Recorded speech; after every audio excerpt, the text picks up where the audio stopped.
Hello, and a massive welcome back to another deep dive. If you are here listening to this right now, it means you're ready. You're ready to learn and you're ready to grow. And I am so excited because today feels different. Usually we're looking at these huge abstract concepts, history, tech. Psychology. Exactly. But today is all about you.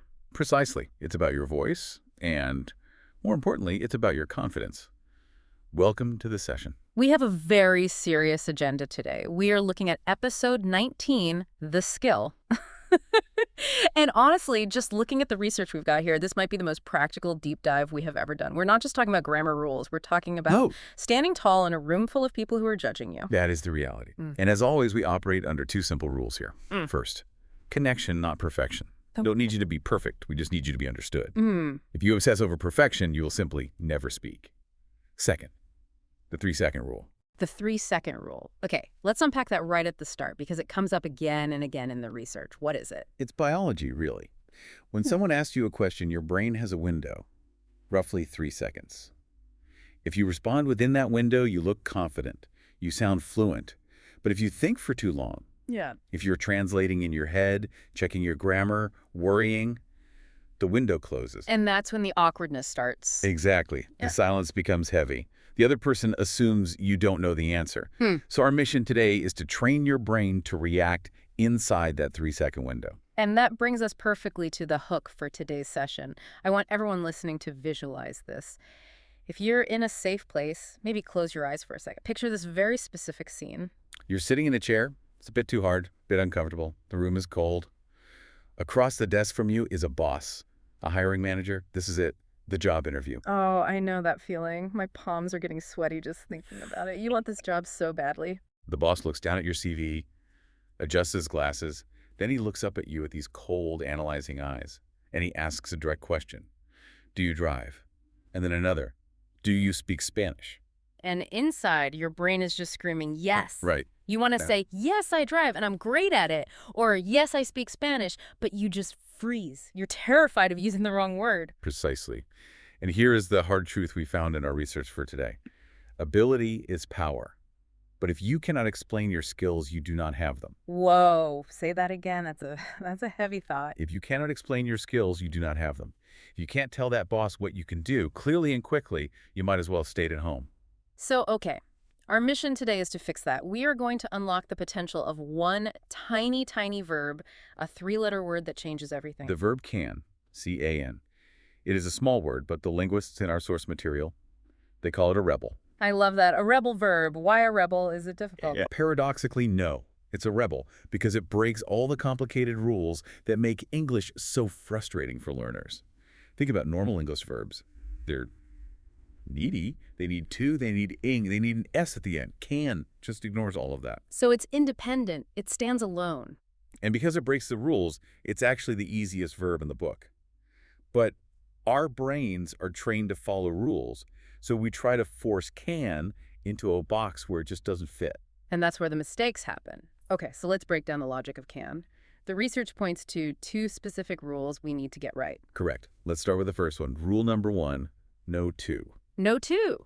Okay, let's explain why this is so tricky. Usually when we connect 2 verbs, we use to, like it's glue, right? That's the standard pattern. I want to go, I need to eat, I like to sleep. The to connects the feeling to the action. It's a rhythm our brains get used to, so naturally we want to do the same thing with can. But can rejects the glue.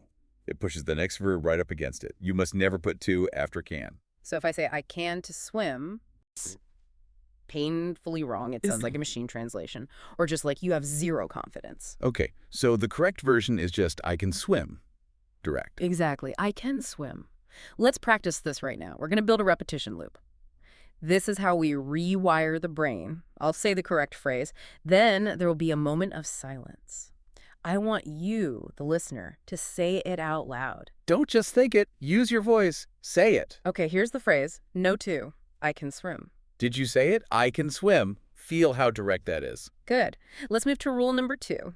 This is where I would say 90% of students fall into the trap. Ooh, the trap. I see it right here in the notes. Rule number 2 is no S. No S. Now, think about normal present tense in English. If I talk about myself, I say I cook. But if I talk about her, You say she cooks, yeah, you have to add that S. It's the golden rule you learn on day one. He runs, she plays. exactly. And that is why can is a rebel. It completely rejects the S. It does not care if the subject is I, you, he, she, or they. The word never changes. So she cans cook is wrong. It's terrible. And do you know what a can is? Ah, like a can of soup, a Yeah. metal container. Exactly. If you say she cans cook, it literally sounds like you're saying she puts the cook inside a metal tin. That is a horrible image. Okay, we definitely do not want that. We want ability. So the rule is universal. I can, you can, he can, they can. It is always the same. That's actually a huge relief. You don't have to do any mental gymnastics. It's the only time in English grammar where you can truly relax. Yeah. Let's try a repetition loop for this one. I want you to talk about a woman who is a chef. Okay, listener, focus now. Picture her. No S. Repeat after me. She can cook. Did you catch yourself? Did your brain want to add that S? Say it again. She can cook. Good. So that's the logic. The grammar is actually very simple. Rule 1, no 2. Rule 2, no S. If you can remember those two things, your grammar is technically perfect. Technically perfect is great. But we have a saying here. It's not just what you say, it's how you say it. Which brings us to the next section. The notes call it the warmth. It's about the sound. Yes. Pronunciation. You can have the right words, but if the rhythm is wrong, the listener might not understand you. Or worse, they might misunderstand you completely. And this is so tricky because can and can't can sound almost identical if you're not careful. Indeed. But there's a standard way to do this. Let's look at the positive sentences first. I can do that. When native speakers say this, they don't stress the word can. They make it very small, very weak. It's almost like a ghost word. It just disappears. It sounds like KN, just the KN sound. Exactly. The vowel, the A, just vanishes. You don't say I can swim. You say I can swim. You eat the vowel. I seen swim. It just flows right into the main verb. It's a bridge, not a wall. Think about it. The important word is swim. That's the skill. So we minimize the helper word to highlight the skill. That makes perfect sense. I can swim. Let's try it. We're going to practice the weak sound. I want you to say the sentence very fast. Make can a ghost. Make it sound like KN. Repeat after me. I can swim. Did you hear it? Not I can swim, but I can swim faster. Now for the opposite. The negative, can't. This has to be different. So if the positive is weak and fast, the negative has to be Strong and long. And it must have a very sharp ending. The notes here say, stress the T, it stops the air. This is crucial. In both American and British English, if you don't hit that T, people will think you said the positive. You must stop the air, can't T. Right, I can't hear you. It's like hitting a wall. Bam, T. If you're in that job interview and you say, I can speak Japanese, when you meant I can't, well, you are in big trouble. Huge trouble. Suddenly you're on a plane to Tokyo. Exactly. So clarity is safety. For the negative, open your mouth, make the vowel long, and stop the air at the end. Okay, let's practice that strong negative sound. I want to hear the T. Make it crisp. Repeat after me.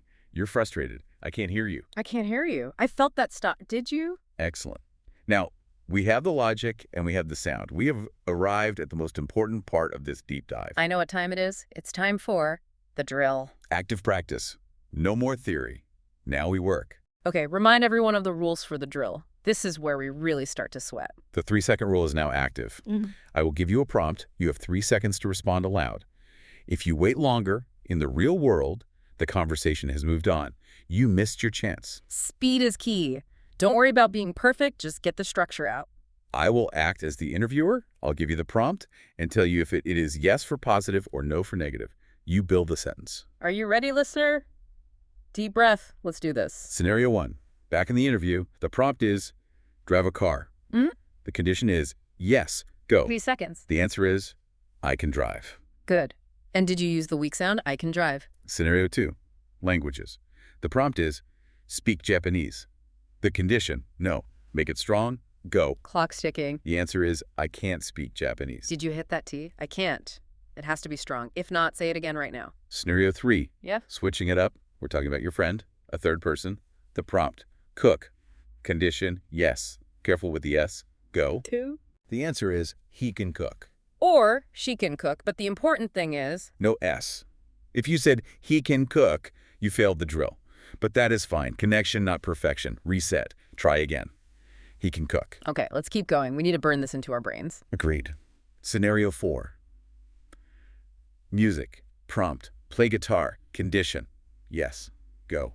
3 seconds. The answer is, I can play guitar. I can play guitar. Fast. Smooth. Scenario 5, a job for a pilot. You're not a pilot. Prompt, fly a plane. Condition, no, go. Get it right. The answer is, I can't fly a plane. Good, I can't. Big stop. Okay, we've covered the basics. Now let's try something a little more abstract. Scenario What's that? 6. This is a common phrase. You're very excited about something. The prompt, wait.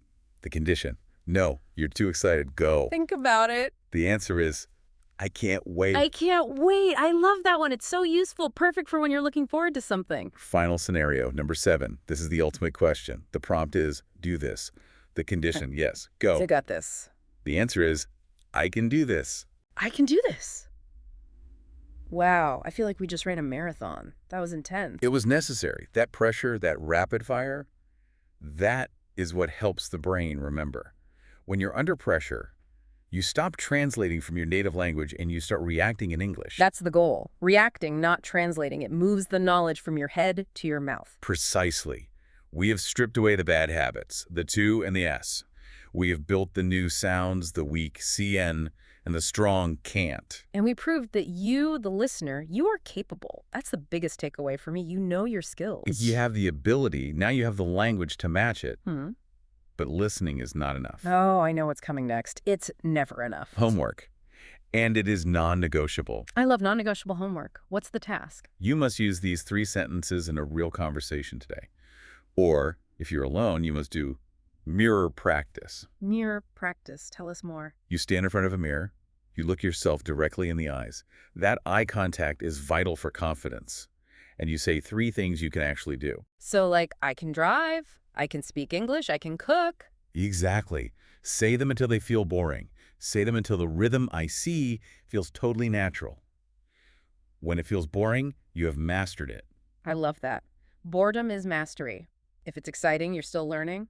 If it's boring, you've owned it. Precisely. Now we must look ahead. Today was about ability. I can swim. But can is a multitasking word.